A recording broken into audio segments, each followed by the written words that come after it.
मोहंती साहब, सबको पता है कि नशा एक बुरी आदत है, और एक ठीक है, जिज्ञासा में कभी कभार ले लिया अच्छा है, शौक भी अच्छा है, लेकिन वो शौक आदत बन जाती है। जो यहाँ चिंता एक और हो रही थी, वो स्कूल के गोइंग बच्चे होते हैं, जब जिज्ञासा आती है उनको, और स्कूल गोइंग बच्चा ही लगभग इस नशे को चालू करता है। बहुत अच्छा डॉक्टर अनिल गुप्ता कहते हैं कई बार कि बोले जब हम स्कूल तक थे तब तक तो देखते थे लोगों को, लेकिन जैसे ही कॉलेज में घुसे तो पहली बार चखने का मौका मिल गया, और सबके साथ हुआ। ठीक है, जल्दी अकल आ गई, छोड़ दिया, और कई लोग तो इसके लत के शिकार हो गए। सबसे पहला चीज तपन जी, मेडिकल पॉइंट ऑफ व्यू में तो तीन तीन डॉक्टर बैठे हैं, उनसे बात करूंगा। ये जो नशा, अभी हमारे तिवारी डॉक्टर साहब बोल रहे थे कि 2047 तक नशा मुक्त भारत करने का एक ख्वाब कहूंगा देखा जा रहा है, क्योंकि अभी तो जिस तरह से घटनाएं सरकार करती उसमें दिखता तो नहीं है कि हो पाएगा। तो ये जो उपलब्धता है सर, इतनी इजी क्यों हो जाती? थोड़ा सा मैं इस पहलू को आपसे समझना चाहता हूँ कि नशा इतनी जल्दी आसानी से मिल क्यों जाता है। नहीं देखिए सर, एक तो पहले बहुत बड़ी बात है कि आप जो सामाजिक जागरूकता कार्यक्रम कर रहे हैं, चाहे साइबर लॉ है, चाहे इस बारे में बात कर रहे हैं, वो बड़ी सराहनीय है, प्रशंसनीय कार्यक्रम है। लेकिन जो चीजें हमें अभी डॉक्टर साहब सुन रहे थे, आप भी अपना भूमिका में बताए हैं कि ड्रग चीज को समझने के लिए हमें एक सामूहिक सार्वजनिक रूप में देखना पड़ेगा, एक टोटलिटी देखना पड़ेगा, हम एक होलिस्टिक से देखना पड़ेगा। क्योंकि उसमें ये कहता है कि व्हाई ड्रग क्यों लेते हैं, और वो क्यों, है ना, उसका क्या है, ड्रग होता है क्या है, और वो उसका निराकरण कैसे कर सकते हैं, है ना। तो पहले जो जो हम लोग जैसे एक समाजशास्त्री होने के नाते, ये एक कानून के जानकारी रखने वाले होने के नाते, तो हमारे सामने जो चीजें आपने पहले पूछा कि भाई ये इतना उपलब्ध कैसे होता है। हम्म। देखिए चीजें उपलब्ध होंगी जब उसका डिमांड रहेगा। इकोनॉमिक्स में कहते हैं ना, डिमांड एंड सप्लाई। जिन चीजों का डिमांड रहता है, इसको उपलब्धि किसी तरह से करना पड़ेगा, वो होती है।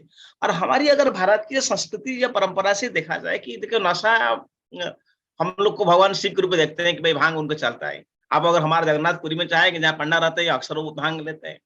ठीक है। तो कोई आगे भांग प्रसाद होता है। अगर आप उज्जैन जाएंगे, महाकालेश्वर के जो अपने काला भैरव के पास अपने दारू चढ़ती है।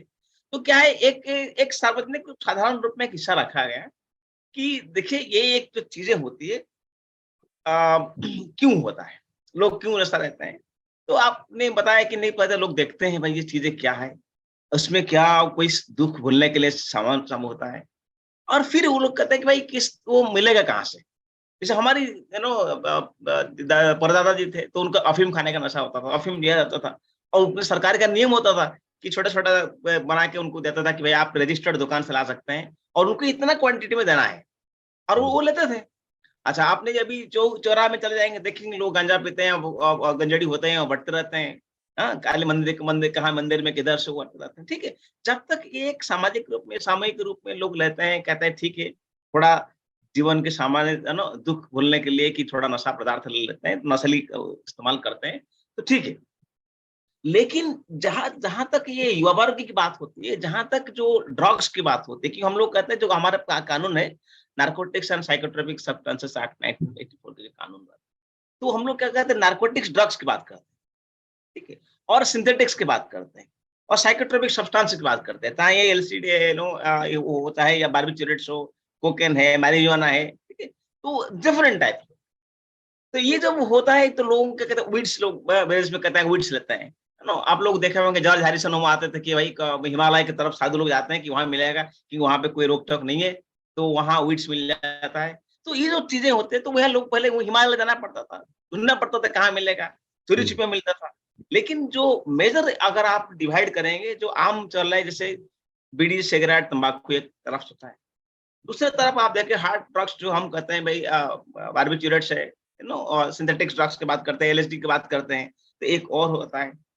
और वो हाई एंड लो सोसाइटी दोनों में होता है। अभी हम लोग बात कर रहे थे ना कि भाई लो सोसाइटी, मान लो आप स्लम में रहते हैं, तो स्लम के एक अलग कल्चर होता है कि जहाँ पे लोग ड्रग्स के कल्चर चढ़ जाती है, कि उनको लगता है कि जिंदगी में हार वो कुछ थोड़ा हमें सुख चाहिए। जिस टाइप का जिंदगी को जी रहे हैं, खाना नहीं मिल रहा है, कपड़ा नहीं पहन रहे, संघर्ष कर रहे हैं, तो उनको लगता है कि थोड़ा देर हम किसी भी आराम से चेंजेस हो जाए, तो धीरे धीरे लोगों का अल्कोहल का आदत पड़ता है। अच्छा, ये एक होता है। लेकिन जब पूर्ता पंजाब की बात आए थे कि पंजाब में क्या ड्रग्स क्या होता है, मणिपुर में अब देखिए ड्रग्स क्या हो रहे थे, नागा कुकी की जो अभी जो कुकी और माइती का प्रॉब्लम चल रहा है, एक ड्रग भी वहाँ हिस्सा है। अफगानिस्तान में देखिए, अफगानिस्तान में जो हम लोग कहते हैं golden triangle, no golden quadrangle कहते हैं, ईरान को लेकर चाइना तक पहुंचने की वाली बात होता है, एक इंटरनेशनल डायमेंशन भी है।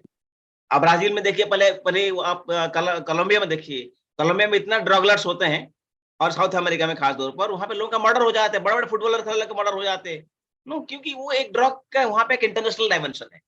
तो ये नेशनल से लेके लोकल से लेके इंटरनेशनल तक के प्रॉब्लम। लेकिन अच्छा, ये मुझे कहने के लिए बड़ी अच्छी बात है भाई, कि हमारे जैसे मध्य प्रदेश है, मानसून एक सेंटर है, मानसून में आपको गंजा का वो फसल खेती मिल जाती है, लेकिन वहां पे लोग इतना नशेड़ी नहीं है जो पंजाब में है। तो अब सोचना पड़ेगी बात है कि क्यों है, क्योंकि वहां का कल्चर डिफरेंट है। पंजाब का कल्चर का वो होने का कारण क्या है, कि जो आप कर रहे थे, लोग थोड़ा दिखाने के चक्कर में हम लड़ाई रसा करते हैं, तो लोग सोचते हैं कि भाई इट इज वेरी कूल। तो ये तीन नजर यहाँ होता ना, कह रहे इट्स वेरी कूल। जैसे हम लोग पहले आप कहते हैं बचपन में सिगरेट पीते को, सिगरेट हमारे पास उसमें एक कैवेंडर सिगरेट की आड़ आते थे, उसका पीछे लिखा हुआ था पुरुष के परिचायक, मतलब जो जो सिगरेट पिया वो मर्द है, जो नहीं पिया तो ऐसे ही है। तो ये जो एडवर्टाइजमेंट चलता है, धीरे धीरे पुशिंग वाला होता है ना, तो मैं कहता हूँ इतना बड़ा एडवर्टाइजमेंट सिगरेट पीने का, तो नीचे लिखा होगा सिगरेट से कैंसर होती है। तो मतलब आप क्या कहते हैं, जैसे वो होम्योपैथी का गोली का दवा जैसे आप लिख रहे थे और बड़ा एडवर्टाइजमेंट करते हैं, तो वो एक पुशिंग होते हैं, इंटरनेशनल ड्रग कार्टेल है ना, वो होती है। तो ये जो अवेलेबल होता है, लोगों का ठीक है, बीड़ी है, सिगरेट है, कभी कभी क्या करते हैं बच्चों से, मैं कभी बात करता था, तो बच्चे कहते हैं सर हम घर देखते थे, पेरेंट्स नो हमारा चाचा दादा बैठ के दारू पीते हैं, तो कभी हम आसपास घूमते रहते हैं, वो थोड़ा छोड़ दिए तो हम उसको पी लेते थे, तो हमारा आदत पड़ गया धीरे धीरे। राइट। समझ रहे? तो ये जो चीजें हैं, आपको जो मुझे जो सवाल आपने पूछे थे कि भाई आपको मिलते हैं, इतना सहज से उपलब्ध क्यों हो रहा है, इतने सहज से उपलब्ध होने के दो कारण बताए। नंबर एक कि वहाँ का डिमांड होती है, दूसरी चीज है जो डिमांड होती है, लोग चाहते हैं कि इस नशा के बिजनेस में एक प्रॉफिट बड़े होता है, क्योंकि आप जब 10 में खरीदते हैं, आप 100 में बेचते हैं तो कोई दिक्कत नहीं है। साधारण चीज लाएंगे 10 में लाएंगे, 12 लेंगे, लोग अरे 2 रुपए ज्यादा ले रहा है। लेकिन ड्रग्स की इतना डिमांड है कि लोग चाहते हैं कि भाई हम मिल ले रहा है। तो वो एक अमेरिका में कहता है कि भाई जब बैन कर देंगे ना, तो फिर वो अंडरग्राउंड मार्केट हो जाएगा। देसी लिकर का ही यही प्रॉब्लम है। जहाँ पे बिहार में गुजरात में जहाँ बैन है, वहाँ बिल्कुल अंडरग्राउंड मार्केट है। अब गुजरात में पूरा बैन है, वालसाड़ चले जाएगा मिल जाएंगे, डामंडी चल जाएगा मिल जाएंगे, बिहार में थोड़ा उत्तर प्रदेश से बड़ा मिल जाएगी। तो वहां पे फिर क्या होता है ना, वो दिक्कत होती है। तो इसलिए जो मैं खत्म कर रहा हूँ, इसलिए जो जो इम्पोर्टेंट चीज होता है, तो ये डिमांड सप्लाई का खेल है, और अवेलेबिलिटी प्रॉफिट का है, और थर्ड है जो इंटरनेशनल और नेशनल पुशिंग सेंटर्स होता है कि भाई इस नशा को लोग जाएंगे तो वी विल बेनिफिटेड। तो एक बेनिफिशियल रहता है। ये चीजें मतलब जो मैं आपका सामने रखना चाहता था, तो ये है। थैंक यू सर एक बस एक क्वेश्चन मैं आपसे और ले लेता हूँ। लॉ यूनिवर्सिटी से है, लॉ के बेहतरीन समझते हैं, लोगों को पढ़ाते हैं आप लोग। सर गवर्नमेंट जब ये कहती है कि हमें नशा बंद करना है, टोटल में बंद करने की बात होती है, बहुत सारे नियम बने होते हैं, उसके बाद भी फिर भी एक प्रॉपर कॉरिडोर बना हुआ है, गवर्नमेंट भी जानती है, तो उसी कॉरिडोर से बार बार नशे का सामग्री निकलता है।